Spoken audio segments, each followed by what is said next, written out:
Tēnā koutou katoa. Welcome everybody to the first webinar in our three-part Westpac Smarts series, where we hope to bring practical tips and insights from our business partners to our business community and customers to help you make 2022 a great year.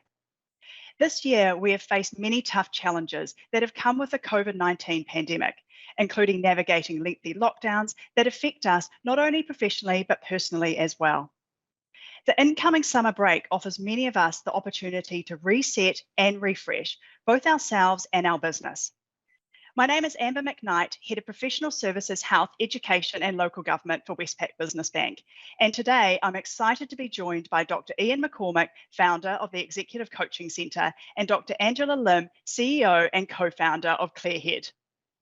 We are here this morning to discuss how to discover what you want, how to change direction, and ultimately how to lead yourself alongside your successful business.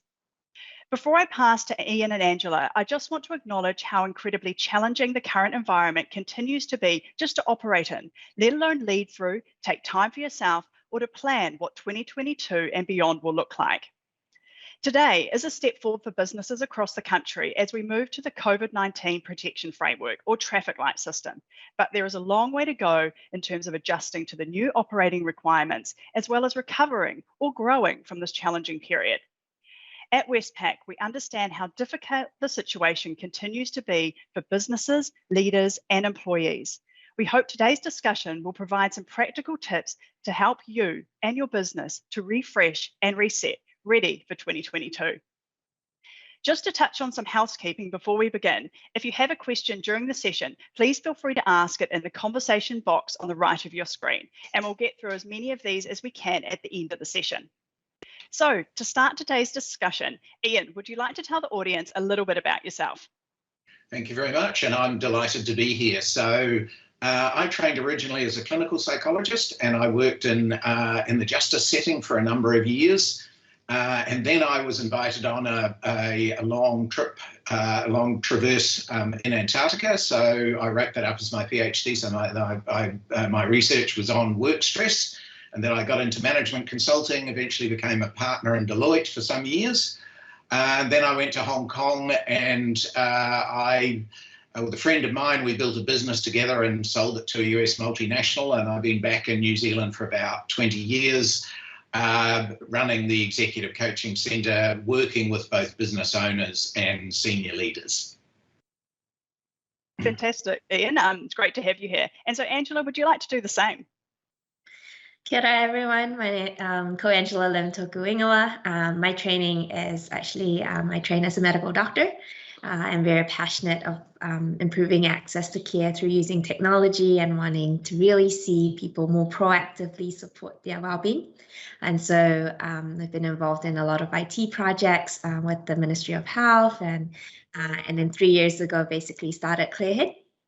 Clearhead is a one-stop shop for workplace well-being, where we provide EAP support as well as sort of proactive tools and data analytics. And for us, the reason for sort of doing that is because we knew that a lot of people were coming in to getting help sort of at a crisis point, and the workplace is a great way to kind of be more preventative.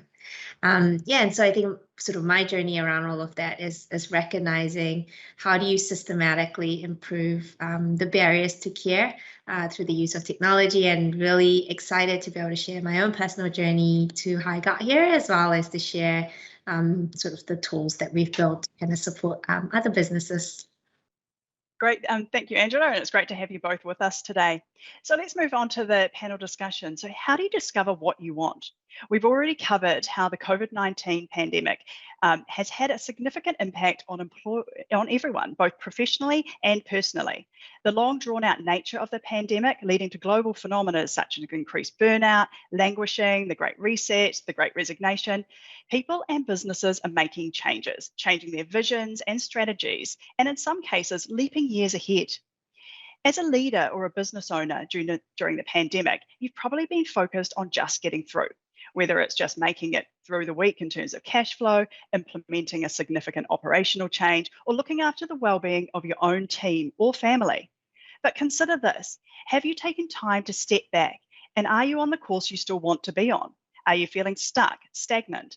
Is there an underlying issue, or is it simply that you're just sick of lockdown and you hope that with a little more freedom, that spark will come back? So Iain, we have had almost 2 years now facing the challenges and changes that the COVID-19 pandemic has brought. If people are feeling like they've been languishing or feeling a bit lost at the end of 2021, how do they set about learning and ultimately growing from this experience? So that's a great question, and thank you. And I'm sure, certainly I see in my practice lots and lots of people who are close to burnout and who really are totally sick of the current situation. But I think the important point to start on is that actually we don't learn from experience. And I'm sure you've all seen people who've been doing the same thing for 30 years and never moving forward. So how do we learn? Well, we learn from reflecting on our experience. And there's some really interesting work done in that space. So Harvard Business Review recently reported on a study where they compared people who spent just 10 or 15 minutes in their commute every other day just thinking about their business and how they could improve, and they compared those people with people who just kind of pondered on things generally. And what they showed was that people who systematically reflected were both happier and had better businesses. So what it really shows us is that self-reflection is incredibly important. And what we know about that is that while it doesn't have to be a written, structured, kind of elaborate process, it's probably best with a little bit of structure. And what do we mean by that? Well, there are a few really easy steps. So the first step is to try and identify a regular time. So is it driving home? Is it, you find a meeting room at the end of the day or beginning of the day, or you just need to get into a bit of a routine of thinking things through. And then just there's 5 easy steps. So one, a description. What's happened? How do I feel about it? Some kind of evaluation. Now, what was good? What was bad? And thirdly, what did I learn? It's not enough just to be able to think, well, that was terrible and we won't do that again. What was it about it? So what did we learn? What's the action plan? What am I actually going to do? And how am I going to hold myself accountable? And if we do that on a kind of regular basis, I think we will be much less likely to burn out, and we will have a better, more profitable business. Thanks for that, Iain. Some really great tips in there and practical things of what we should all be trying and getting it into each day of our lives. So, Angela, business leaders and owners have been dealing with a lot this year, leading teams through lockdowns, not being able to operate their businesses as planned, as well as in many cases facing their own risk of burnout and overwork, as Iain said. When it comes to your own mental health, how does making it a priority and a habit help you become clearer in all aspects of your life? Yeah, so I think the first thing that we are all very familiar with when we used to travel on planes was very much this, the safety video around put your own oxygen mask first before you help others. And nobody will be as dedicated about your business as you. So making sure that you can sustain this marathon that you're on is really important. So saying that, then you have to then take a step back and say, okay, well, I'm juggling with a lot right now. So one of the most common challenges that business owners face is just this whole thing around the demands on them from external factors, the demand on them from their own internal staff, and then sort of trying to navigate the uncertainty and pivot into whatever it means for COVID to be the new normal. And so our brain only have capacity to process so many things at one time. And the ability really to kind of take a step back and really prioritize what is it that you can deal with, and then letting go what you can't allows you to really have that acceptance. So what I mean by that is when you think about what stress is, stress simply is when you want something and you're not able to get it in terms of the discrepancy. And so the ability to not allow yourself to sort of shoehorn yourself to this expectation is a really powerful way in which you manage the load on yourself and the compassion that you can give to yourself, and whether you're going to burn out or not. Great, thanks, Angela. And so what are some of the tools to help you form this as a habit? Yeah, the most important part really is starting from what Ian said, which is self-reflection, or another way we think about it is called self-awareness. So you don't want to be getting to a crisis point and then you sort of need the ambulance at the bottom of the cliff. What you want to be developing is an ability to really understand yourself. You know, and what that means is each individual have their own early warning signs. So for example, it might be you're starting to snap at your partner a lot more frequently, or you're just constantly waking up in the middle of the night, or it might be you've lost your appetite or you're eating more. So you know yourself best. You know what equilibrium looks like. And when you start to feel you're out of that equilibrium, that's what we call an early warning sign. So the first one of the tools you can do to kind of develop that self-awareness is being able to, for example, track your mood. So every day, kind of check in with yourself and just be like, how am I feeling today? And if you're feeling like I feel stressed and overwhelmed today, yeah, give yourself a bit of compassion and say, cool, I don't have to finish off the 10 things on my to-do list today. Today, I just don't feel up to it. I'm going to just do one. If I get through one thing today, that's a win. So it's little things like recalibrating with yourself on a daily basis, and tools like mood trackers are really powerful. Great, thanks, Angela. So yeah, it's great to have those practical things to think about what to be doing every day to start building these practices. It's never easy to build a habit. So Ian, if people go through this process of sort of self-reflection and working on themselves, but still feel like they don't know what they want in terms of their career or business, what are some things that can help them get some clarity on what they really want? Yeah, so that's a fantastic question, because unless we ask that question, you know, we're going to be floundering. And there are a few really important practical and actually evidence-based steps that you can do. So the first thing to discover what you really want is you need to formulate a question. So why that's important is that often when people are in a turmoil, they've got 50 questions in their mind. You know, should I be doing this? Have I got the right team? Have I got the right market, et cetera, et cetera, et cetera. And to find out what you want, you need to start with a clear question, you know.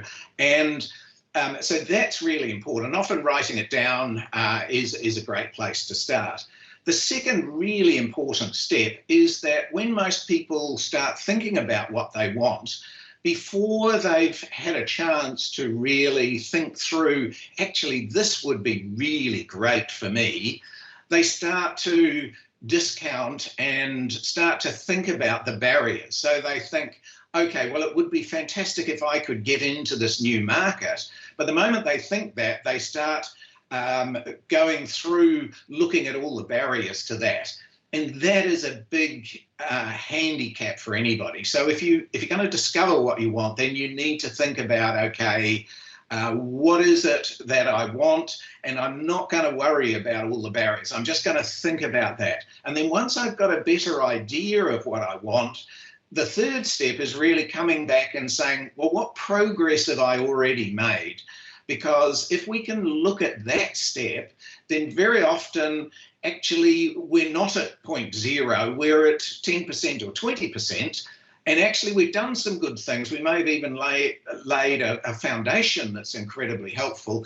And then we can start building on that foundation. So if we're at 20%, then the question is not how do we immediately jump to 100%, but how do we get to 30%? So we can start what success have we already had, even though it might only be tiny, what would take us to the next step, and then to start having some kind of action plan, and then to talk to other people and get ourselves held accountable for actually implementing it. So it's really the important thing in discovering what we want is to be able to think about that in an unconstrained way. And the moment we start putting barriers on ourselves, or that won't work, we're kind of lost. So that's really the important thing. And that's what a lot of business and executive coaching is all about, really trying to encourage people to let go of the barriers for a little while. The barriers are important to think about, but you've got to start by saying, what is it I really want? Right, thanks for that, Ian. And really good things about, yeah, those limiting beliefs can stop us doing from a lot of the things that we want. So, yeah, important to recognise that and take those steps, to even those little ones, to start thinking about what we really, really do want and changing the direction. So I guess that's the perfect place to move on to the next topic, which is around that changing the direction. So we keep on hearing about the Great Resignation, the hot labour market, and it's true that it's not only business owners and leaders asking themselves the questions about what they want out of their professional and personal lives. Sometimes it's not just better pay or the ability to work remotely that gets people changing directions. Some people are completely changing directions, starting something new, or even taking some time out to reassess their situation. Once you've done your self-reflection and made a decision to change things up, it can take a lot of confidence and resources to take that step forward, change roles, or follow a new purpose. So how do you go from self-reflection and figuring out what you actually want to actually executing on that change? So Angela, so as I said, sometimes making the change or jumping into something new can be really scary. And it's easier to stay in your sort of what you're doing and what you know. How did you make the decision to move from working as a doctor to founding Clearhead? Yeah.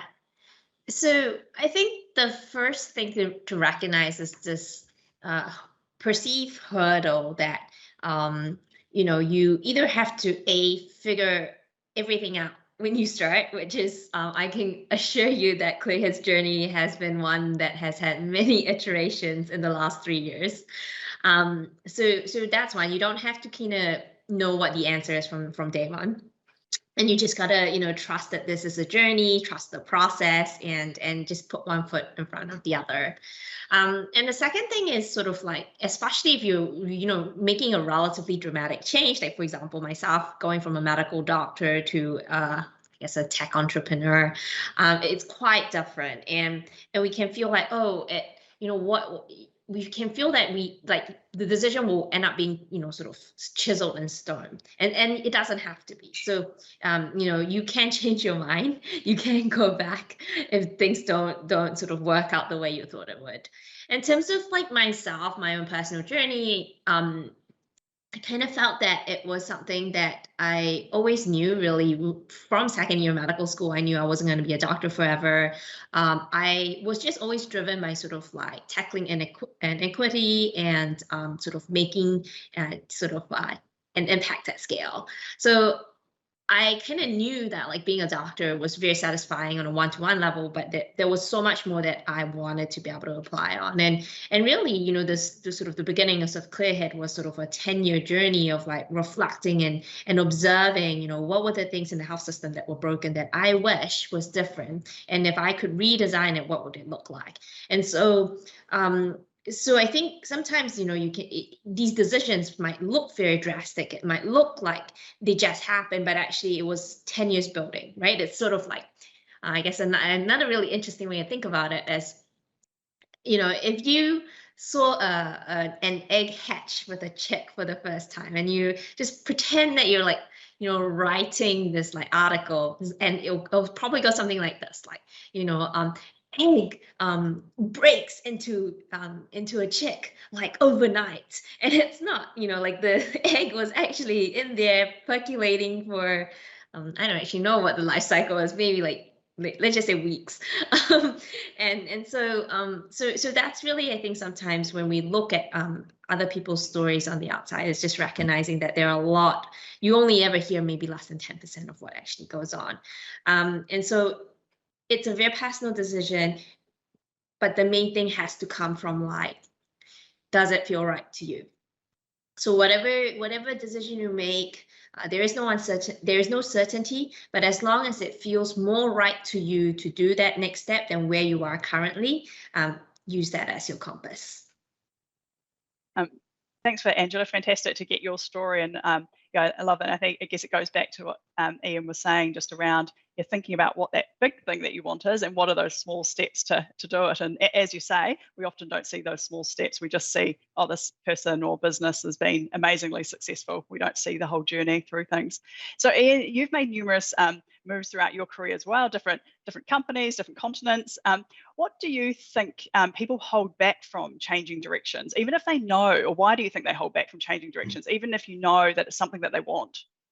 I think the biggest problem is the anticipated fear of failure.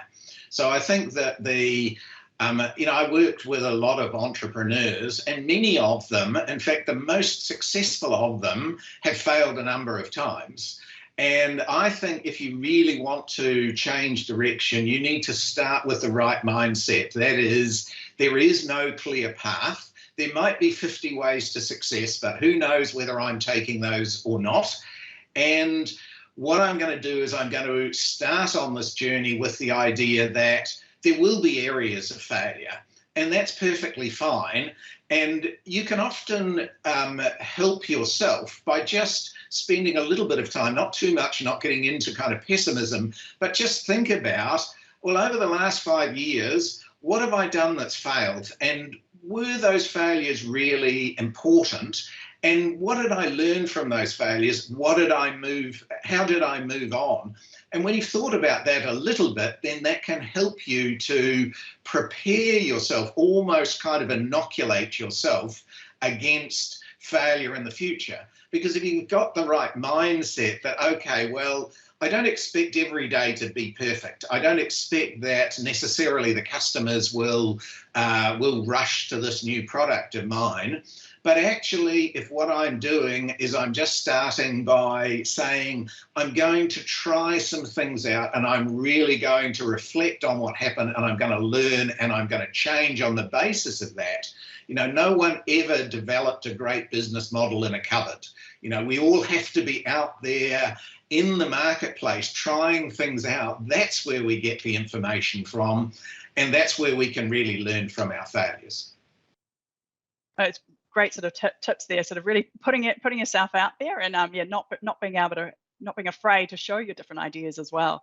So I guess with those things, it triggered something for me as well, because we're currently just started raising capital for the first time, and sort of some of the advice I got given is, success is getting 9 no's out of 10. And failure is when you get 10 no's out of 10. And so, even success comes with a lot of no's and comes with a lot of setbacks. So it's just something to be mindful of in line of what Ian said. Oh, yeah, definitely. It's not all rosy all the 100% of the time, even if that's all you see as well. So, and we've sort of talked about that sort of discovering how, what you want, and then talking about that changing directions and trying out different things to get towards it. But I guess all of those come back to ultimately leading yourself first. So without leading or looking after yourself first, we will likely never reach our potential as leaders or business owners, or be able to truly live our sort of life's value or purpose. But putting yourself first and focusing on self-reflection and mental health and seeking growth through those practices does not come easily. It needs consistency. You need much more than just your odd self-care Sunday to reap the benefits. And we often hear, and so for both of you, we often hear the saying, and as Angela said, make sure you put your own oxygen mask on first. Or Dee Hock, founder of Visa, said, if you look to lead, invest at least 40% of your time in managing yourself. But this is easier said than done. So what does managing yourself mean for you, and how does it help your career and business? So Angela, for you first.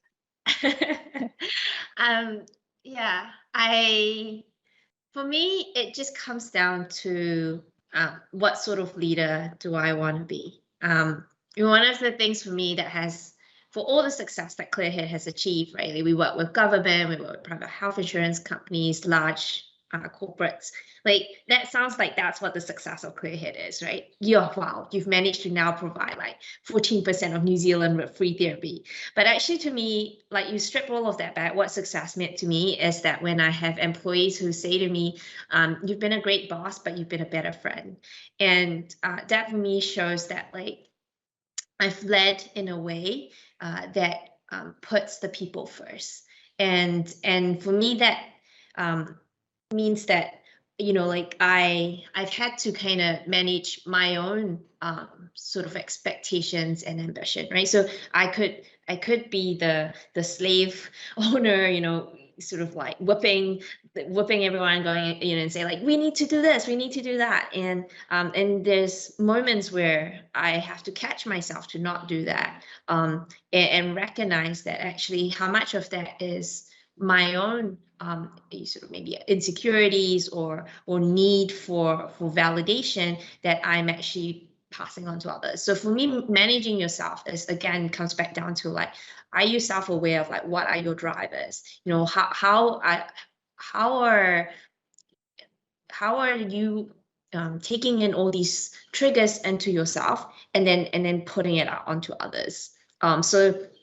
So when you think about managing yourself, it's not an isolated endeavor. It's very much recognizing that there are implications to your behavior and what you say and what you do.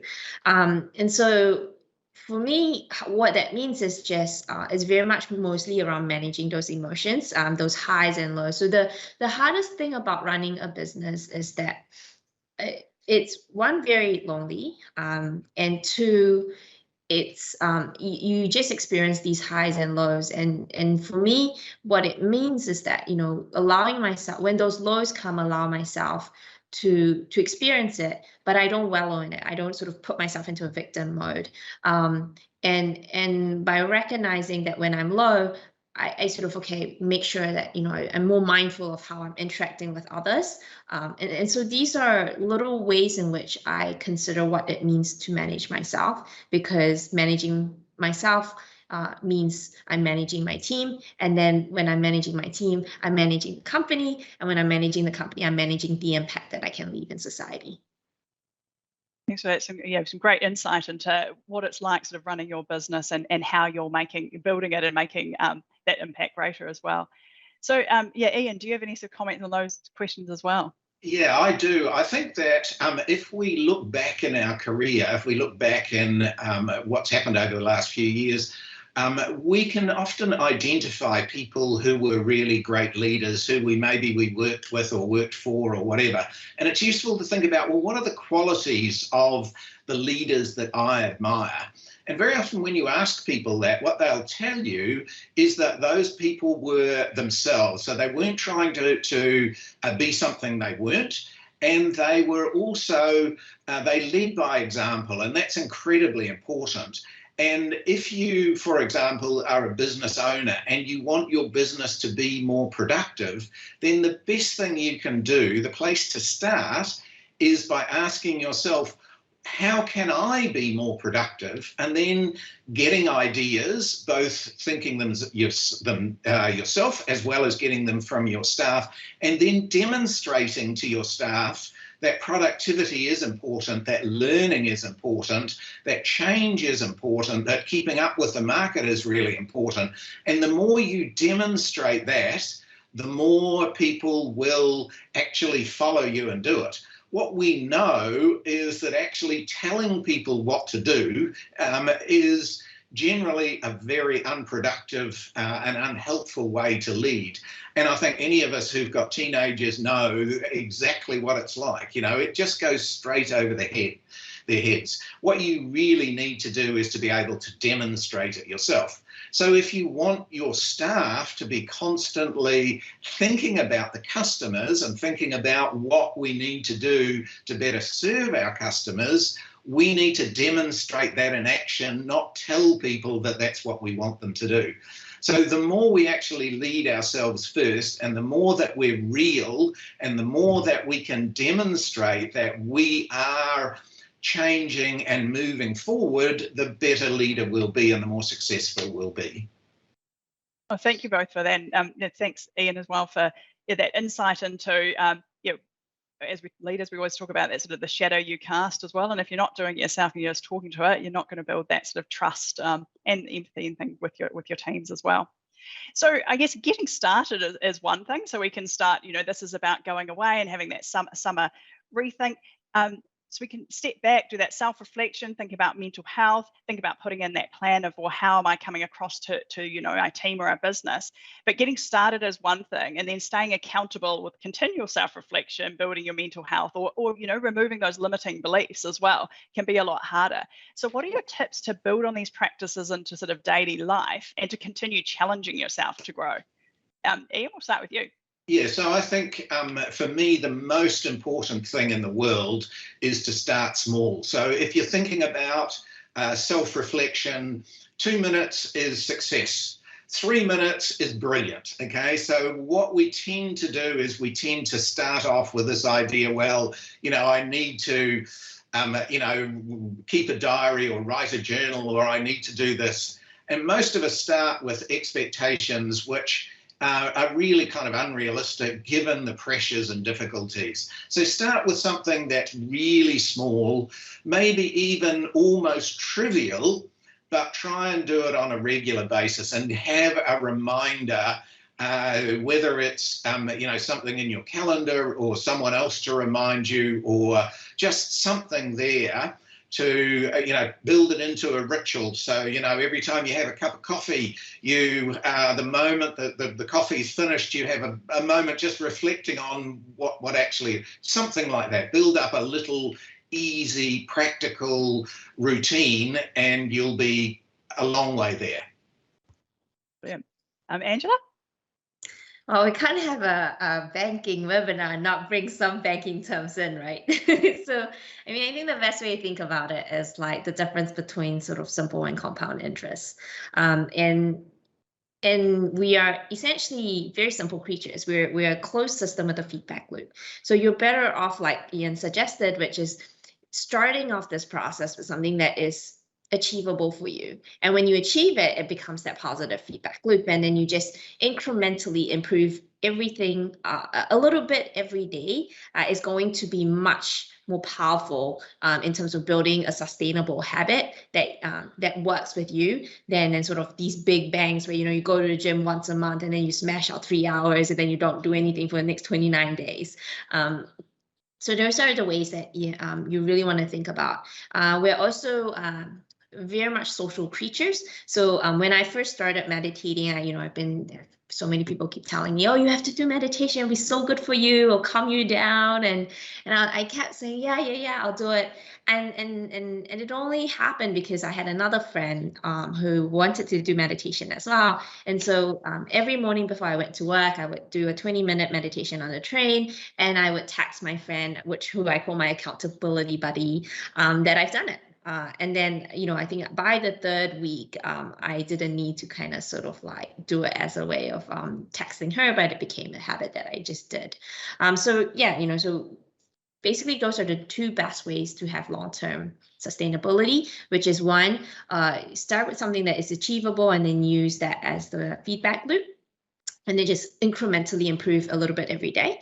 And then the second is just to have someone else that you can kind of report to, I guess, and use that social pressure. Some really, really great tips there. And I know if anyone in the audience is like me, you probably bought 1,000 journals and started at the gym probably about 20 times. And then, so it's, those little things and not putting that pressure on yourself to sort of be 100% or amazing starters, really good things to look at. So thank you both for some really great insights and tips there. So just looking at the time, we'll just move to some of the questions from the audience as well. So one of the ones we've got on here is, so I want a successful career, but I also want a life, which we all do. So which sometimes can make you feel guilty. So which one do you want more? So how do you actually find that balance and be successful in both? So I guess from my point of view, I guess that's a very common issue in coaching. I guess the important thing is that the work will still be there tomorrow, but your children will grow up and go away. If you don't take the rest tonight, you will be tired in the morning. Your opportunity for rest will be gone. So I think understanding that work is important and it gives us purpose in life and it's intellectually challenging and it's socially great and et cetera, but that it is relentless and it just carries on forever is really important in being able to achieve balance, because it's always easy at the end of the day to look back on what you haven't done. But what about the things that you have done? And that is a great basis for, okay, well, I've done this at work. What is it I want to achieve this evening or this weekend or something with my kids or my wife or whatever? So that for me is the important thing. I suppose you, Angela, you've got so the business. I know you're on a number of sort of boards as well. So yeah, how do you sort of look at that? Yeah, look, I think that and if I sort of apply this gender lens, you know, as women, we sort of get told that, oh, you can have it all. And I agree, you can have it all, just not at the same time. So, you know, like, I think when you think about balancing and juggling things, there are seasons for things, you know. Absolutely, as Ian said, if all you're doing is, you know, foot on the accelerator on your on the ball that you're juggling, which is work, like for like sort of 20 years, you're going to lose everything else. So it's just recognizing, you know, like when are the trade-offs?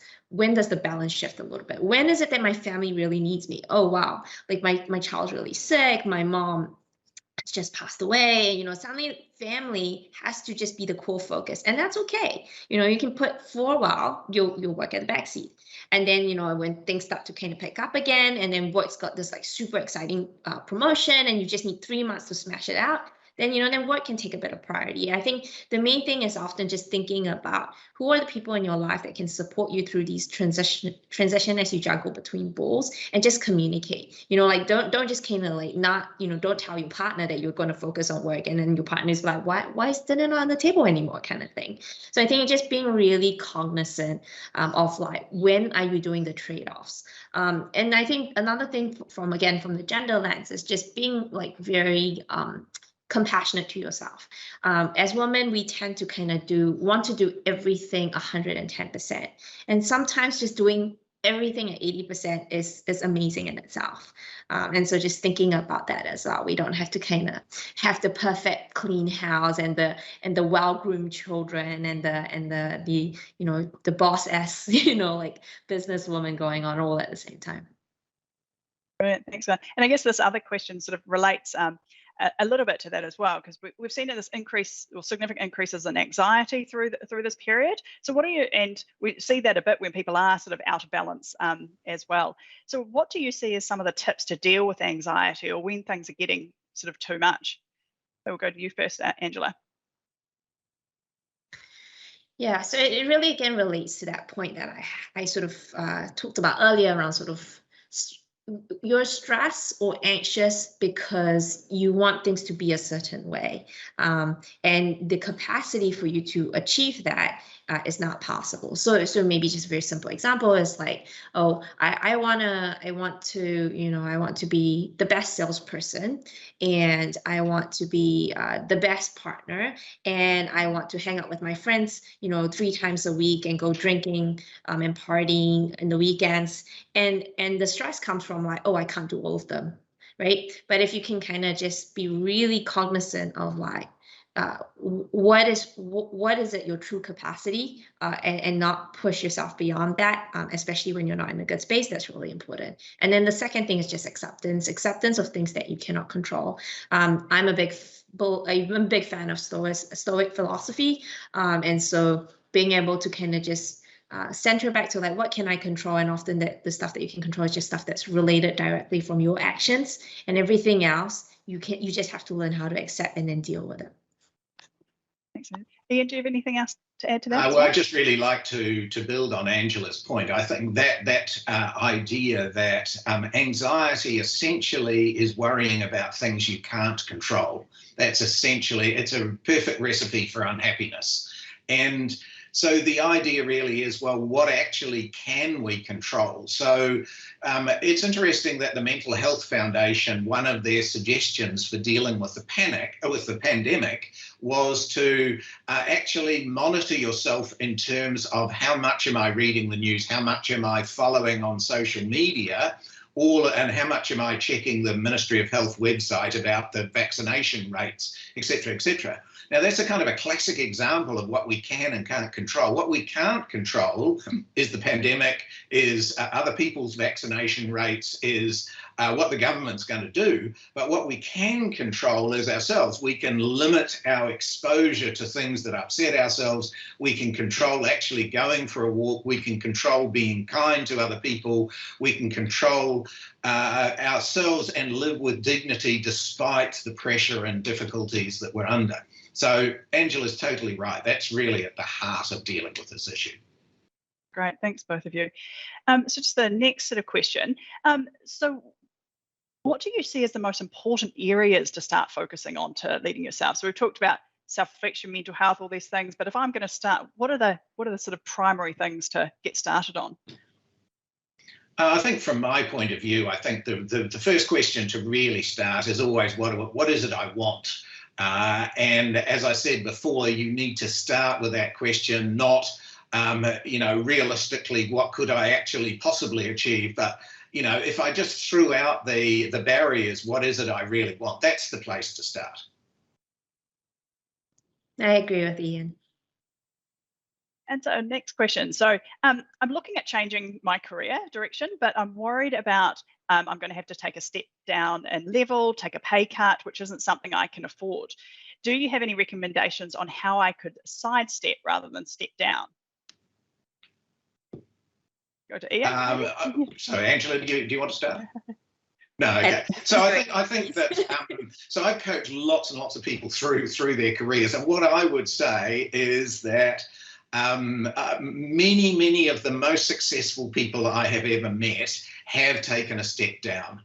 And I think the important thing, if you really think that that's what's important, is to be able to say, well, how do I minimize the disadvantages? So if I am going to take a step down, then how do I present that to my employer so that the pay cut is less rather than more? How is it that I can kind of minimize the disruption to my career?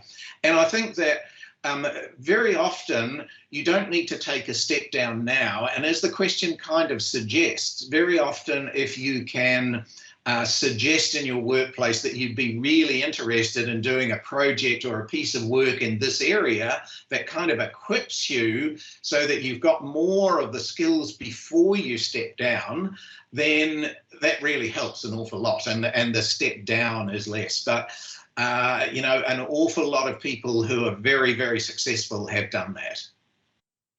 Yeah, I mean, I think the only thing I'll just add is just like, if you measure purely on financial reimbursement, then yes, potentially it is a step down. But if you think about, for example, for me to kind of transition from being a medical doctor to running my own company, I definitely had a financial cut from what the reimbursement of the changes. But I have had incredible amount of autonomy, creativity, ability to learn how to manage teams. Like all of these are new skills that gave me a lot of fulfillment and sense of meaning, purpose, identity that I did not have when I was a doctor. So if you really broadening that lens of what the reimbursement would mean beyond just financial. And so we just got another question here. So where do you think wellness fits into a successful business? You, Angela? Yeah, happy to start. So the challenge often sort of as a business owner is one, you're getting inundated by lots of people saying like, oh, I'll help you, right? And there's some of it is just, I'm just gonna say it, some of it's just crap. It's like people being opportunistic and there is no strong clinical or scientific element behind what they're providing. And so then it sort of falls in this realm of the woo-woo, basically, is what they like to say. And so for us, very much just like it's very quantifiable. You can quantify from a perspective of, your turnover rate. You can quantify from a perspective of the engagement and productivity. You can quantify from a perspective of, absenteeism or presenteeism. So these are the ability to quantify like what is the value of wellness in a business in terms that I guess are more traditional ways to assess the capability of a business. And basically with any sort of scientific methods, it's just the ability, it's just to take the time to do benchmarking and tracking progress. So for example, where am I at pre me introducing some sort of meaningful intervention? And then let's measure at a meaningful time, say 3 or 6 months time or a year. What is the change? So you can use very quantitative elements in which you kind of measure change over time. And that's kind of, we measure, like at Clearhead, we measure that both in clinical elements in terms of the clinical questionnaires we use. For example, we use the PHQ-9 for depression symptoms, as well as the more what we call the return on investment, where we look at productivity and we look at sick leave and the financial quantification of the improving those things. Ian, do you have anything to add to that? Yeah, look, I think this is a classic example of leading yourself first. I mean, I think that you as a business owner need to demonstrate two things. One is you need to demonstrate that you're looking after your own wellness. So you're thinking about your own diet and exercise and relaxation, all of that kind of thing. And secondly, that you as a business owner are prepared to ask for help. So, you know, do you have a mentor? Do you have a coach? Do you have an advisory board? Whatever it is, I think you demonstrating those things is the best path to building wellness in your own business. Great, thank you both. Unfortunately, that is all we've got time for today. So thank you, Ian and Angela, for joining our Westpac Smarts discussion today. A discussion full of fascinating insights and practical tips, or like me, felt like a bit of a personal coaching session, which is great. And thank you all for you and the audience. I really appreciate you taking time out of your busy Friday to join us. If you do have any follow-up questions, please send these to events@westpac.co.nz. An email will also be sent to all attendees with a recording of the webinar, as well as some links to helpful resources on self-reflection and mental health. Finally, I hope you will all be able to join us next Wednesday for the second summer Rethink webinar hosted by Westpac's Head of Manufacturing and Wholesale Trade, David Hope, where he will be joined by a panel of business leaders to discuss a business health check for success in 2022. Thank you all again. I hope you've got some tips here for a summer rethink, and I hope you have a great, great Friday. Thanks, everyone. Thank you.